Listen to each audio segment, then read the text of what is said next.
पहले ही आपको बताना चाहता हूं कि मेरा इंटरेस्ट क्या है कि हमारी ऐसी आदिवासी लीडरशिप बने कि जहां भी कांग्रेस पार्टी में हम देखें, मैं आपकी कांग्रेस पार्टी में मदद करना चाहता हूं। उसके लिए आपको संगठित होना पड़ेगा और जो सचमुच में आदिवासियों की बात कर रहे हैं, जो थोड़े डायनामिक हैं और आदिवासियों को लड़ रहे हैं, उनको आगे करना पड़ेगा। तो अब हम क्या कर रहे हैं, हम नया कदम ले रहे हैं। अभी हमने गुजरात में शुरू किया है, उसमें 41 नए डिस्ट्रिक्ट प्रेसिडेंट हमने चुने और डिस्ट्रिक्ट प्रेसिडेंट्स में उसमें आदिवासी होंगे, उसमें दलित होंगे, उसमें पिछड़े होंगे, उसमें जनरल कास्ट होंगे, उसमें सब होंगे। जो पावर है हम डिस्ट्रिक्ट प्रेसिडेंट को देने जा रहे हैं। तो डिस्ट्रिक्ट प्रेसिडेंट वहां पे कांग्रेस पार्टी को चलाएगा, कांग्रेस पार्टी की रक्षा करेगा, आइडियोलॉजी हमारी जो विचारधारा है उसकी रक्षा करेगा, मेंबरशिप बढ़ाएगा और डिस्ट्रिक्ट प्रेसिडेंट मतलब नोडल हमारा ऑफिसर बन जाएगा।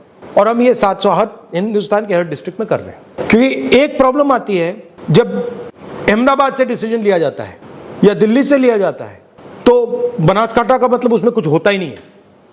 तो हम चाह रहे हैं कि बनासकांठा से डिसीजन लिया जाए, भरूच से डिसीजन लिया जाए, अहमदाबाद से डिसीजन लिया जाए और वहां पे हम एक डिस्ट्रिक्ट प्रेसिडेंट और उसकी कमेटी को मजबूत करेंगे, उसको फाइनेंशियल सपोर्ट देंगे, उसकी प्रोटेक्शन करेंगे, उसके माध्यम से पार्टी को खड़ा करेंगे। तो ये हमारा एक लेवल का वो प्लान है।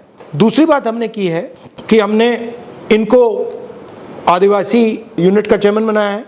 अगर आदिवासी जिला है तो इनका जो संगठन है उससे भी टिकट के बारे में पूछा जाएगा। ये नहीं कि भैया आप आदिवासी संगठन हो, आप उधर दौड़ रहे हो और टिकट का टाइम जब आएगा, पंचायत का टाइम जब आएगा, जिला परिषद का टाइम आएगा, आपका कुछ लेना देना नहीं। तो ये हम स्ट्रक्चर बना रहे हैं, इसमें टाइम लगेगा, बट हम चाहते हैं कि हर स्टेट में अगर हम देखें तो 10-15 डायनामिक आदिवासी नेता हमें दिखे। जो आदिवासी खुश नहीं है बिकॉज उसके पास जो उसकी प्रोग्रेस होनी चाहिए थी, जो उसका विकास होना चाहिए, उसको नहीं मिला। तो अगर आप उससे कहोगे यार देखो हमने ये किया वो कहेगा हाँ यार वो तो सब ठीक है मगर मेरी हालत देख जी। तो हमें फ्यूचर की बात करनी है, हमें कहना है कि देखो भैया हम आपके लिए ये और ये करने जा रहे हैं। अब आप बोलिए। सर आपने सब कुछ ही बोल दिया, जो बोलना जो हम बताना चाहते थे सब कुछ बोल दिया। जब से डिजिटलाइजेशन हुआ है लैंड का, सबसे ज़्यादा मार अगर किसी ने खाया है तो वो ट्राइबल्स ने खाया है।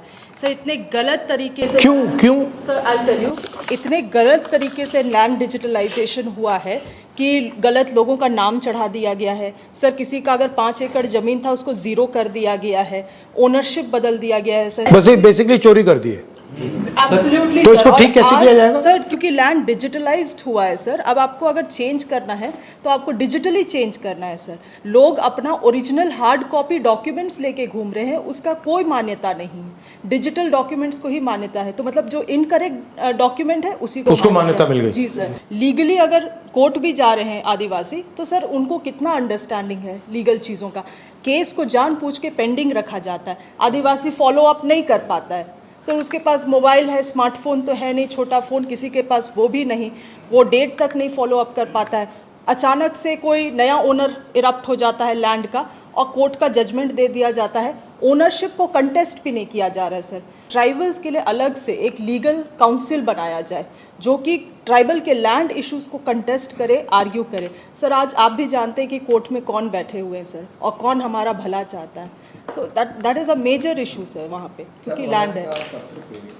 ये क्या किए हैं कि इसमें मेजर जो फॉरेस्ट राइट्स एक्ट का जो अधिनियम है, जिसमें वन अधिकार का जो कमेटी बनना है, जिसमें 101% ट्राइबल्स रहेंगे सर, एक भी जगह नहीं बनाए हैं सर। ना उसको पावर है सर कि वो डिसीजन करेगा, और अगर वो डिसीजन कर गया तो कलेक्टर को भी पावर नहीं है कि वो उसको इग्नोर करे, पर उसको डीपली किसी कहीं नहीं बताए। और ये पूरा प्रदेश में चाहे झारखंड हो, चाहे उड़ीसा हो, चाहे महाराष्ट्र हो सर, ट्राइबल्स की जो लैंड्स है आपने अभी रोका सर, नहीं तो ये तो वनों को प्राइवेट लोगों को दे रहे थे। आपने एक पूरे देश में जो आदिवासी के अर्थ वाली बात की कि आदिवासी का मेन मीनिंग क्या है।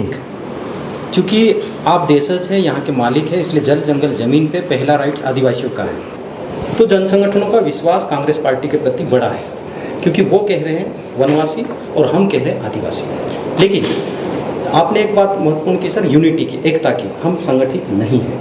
आरएसएस इस बेस पे काम कर रहा है सर हमारे क्षेत्र में एक। तो इसके लिए हमको कुछ ना कुछ बड़े लेवल पे जाके सोचना पड़ेगा कि इसका सॉर्ट आउट क्या करें। गुजरात में सर जल जंगल ज़मीन की बात की है, इसमें पूरे गुजरात में ये 30 साल में बीजेपी सरकार ने शेड्यूल ट्राइब एरिया है हमारा, बनासकांठा में अंबाजी हो, अरवली में शामला जी हो, दाहोद डिस्ट्रिक्ट हो, अब अभी आप राजपीपला में केवड़िया कॉलोनी हो, ये सापुतारा नांग में भी इश्यू है। पूरी जमीन आदिवासियों की बीजेपी सरकार ने उद्योगपतियों को दे दी।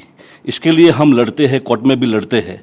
लेकिन आपने जो बोला है कि 2027 में गुजरात में कांग्रेस की सरकार को लाके भाजपा सरकार को उखाड़ के फेंक देंगे। जहाँ जहाँ पर सर शहरीकरण हो रहा है उनकी जमीन लगातार सर खत्म होते जा रही है सर। इस पे हम कैसे रोके, कैसे इसको रोके, कानून को कैसे हम प्रभावी करें सर, प्रभावी रूप से हम कैसे कानून को लागू कराएं सर, ये हमारे लिए बड़ा चैलेंज है। ठीक है। और आदिवासियों को सिर्फ कांग्रेस पे ही विश्वास है सर, क्योंकि उनके जल जंगल जमीन की बात कांग्रेस ही करती है। आरएसएस तो उसको वनांचल कह रही है सर, आरएसएस तो उसको वनवासी कह रही है, आरएसएस उसको हिंदुत्व की ओर सीधे ले जाना चाह रही है, उसका वजूद को ही समाप्त करना चाह रही है।